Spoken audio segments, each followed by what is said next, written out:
کله چې خدیجه رضی الله تعالی عنها وفات شو، د دې د وفات نه وروسته نبی علیه الصلاۃ والسلام ډیر غمجن و. یو ځل خوله رضی الله تعالی عنها رااله او نبی علیه الصلاۃ والسلام ته وفرمایل وی د الله پاک پیغمبره چې د کله نستانه خدیجه جدا شوې ده نو ته ډیر زیات غمجن او خفای هر ټیم. نبی علیه الصلاۃ والسلام ورته وفرمایل وی او خوله خفایم، یو د خدیجه په جدای باندې خفایما او دویم را سره د کور فکر دی، بچی می دیدار ته واړه واړه پاتې شو. یو د خدیجه غم دی یو د کور د بچو غم دی. نو خوله رضی الله تعالی ته فرمایل وی د الله پاک پیغمبر زه درله د نکاح فکر وکم، زه خو غواړم چې ته نکاح وکړې، دا به بهتر وي، کور به دې آباد شي، او زه به ستا دپاره د نکاح فکر هم وکم. نبی علیه الصلاۃ والسلام ورته وفرمایل وی خوله څنګه چې تا ته مناسب ښکاري هغه شانتې وکړه ځکه دا کار زنانه کولی شي. خوله رضی الله تعالی ته وفرمایل د الله پاک پیغمبره کو چېرته باکره پیغله جینۍ کوي نو ماته یو معلومه ده. نبی علیه الصلاۃ والسلام ورته وفرمایل وی څوک وی تا ته چې په ټولو خلکو کې محبوب دی او خوښ دی ابوبکر صدیق رضی الله تعالی د هغه یوه لور د عایشه نوم دی. نو کو پیغله جینۍ کوي چې د هغې تپوس ترله وکمه، او که نه مشره کونډه کوي نو بله راتم معلومه ده سوده بنت زمعه رضی الله تعالی عنها چې د هغې تپوس ترله وکم. نبی علیه الصلاۃ والسلام ورته وفرمایلو وی خوله د دواړو تپوس وکړه، د دواړو تپوس وکړه چې هر یو وشي. خوله رضی الله تعالی عنها لاړه لومبې سوده رضی الله تعالی عنها خواله وی سوده نبی علیه الصلاۃ والسلام په تا پسې د نکاح پیغام را لېږلی دی چې ما سره د نکاح وکړې ستا سره ایده. سوده رضی الله تعالی ته وفرمایل وی ما ته په دې کې هېڅ اعتراض نشته، زه پې خوشحاله یم د نبی علیه الصلاۃ والسلام په نکاح باندې، خو که ته یو کار وکړې زما پلار ته دا خبره وکړې نو ښه به او پلار یې په دغې وخت کې مسلمان نه و، پلار یې مسلمان نه و. وی کو دا خبره ته زما پلار ته وکړې نو ښه به. خوله رضی الله تعالی ته وفرمایل وی ټیک ده ستا پلار ته به ووایم، خو سوده رضی الله تعالی ته وویل وی ګورې چې زما پلار خوا لذینو سلام پې د اسلام دا ما چوه د جاهلیت هغه سلام پې واچوه، ګورې د جاهلیت سلام پې واچوه ځکه هغه مسلمان نه دی. خوله رضی الله تعالی ته وفرمایل وی ټیک ده.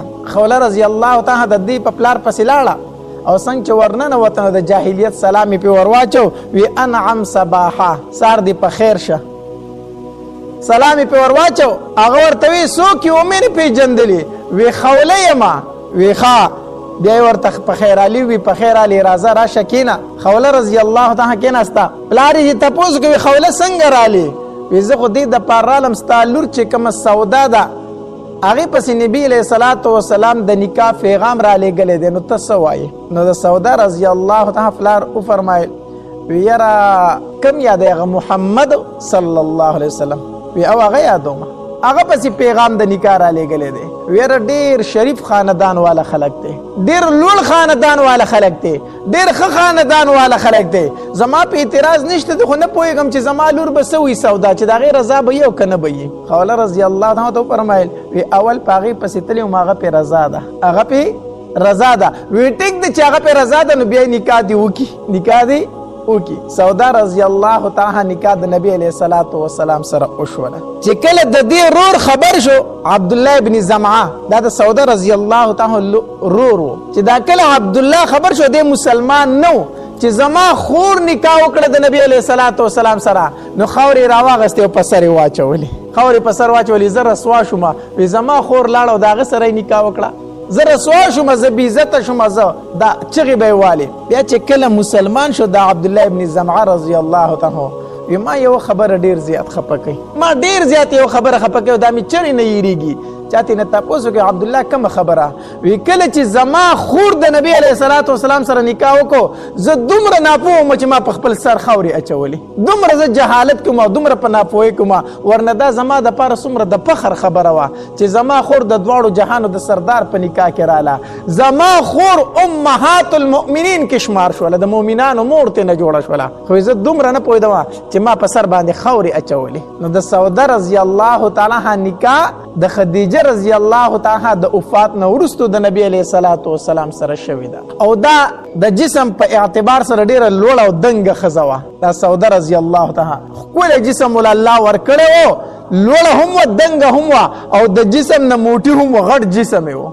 درانه هم وا او طبيعت چې نو خندرونه طبيعت او مزاقي طبيعت اکثر د خندا خبرې به ډېرې کوي کله نه کله چې نبی عليه السلام کې نستنو دی ډېر روح خندو نبی عليه السلام نو خندرونه طبيعت او د دې یو ځل ول بیا نبی عليه السلام ورلا اراده وکړه چې طلاق ورکې دیتا نو دې سوده رضی الله تعالی عنها فرمایل وی مال طلاق مرا کوا زه په دې خوشاله م چې ستا په زوجیت کې ما خیر دې زه خپل نمبر عائشه ته پرېدم بل نمبر بزاغي ته پرېدم به هر حال بیا ول نبی عليه السلام طلاق نه دی ورکړي او 55 هجری په سلور 50 هجری کې بیا د دې وفات شوه دی دا راجح قول دی نو به هر حال درېمه بیبي د نبی عليه السلام چې وا هغه سوده رضی الله تعالی عنها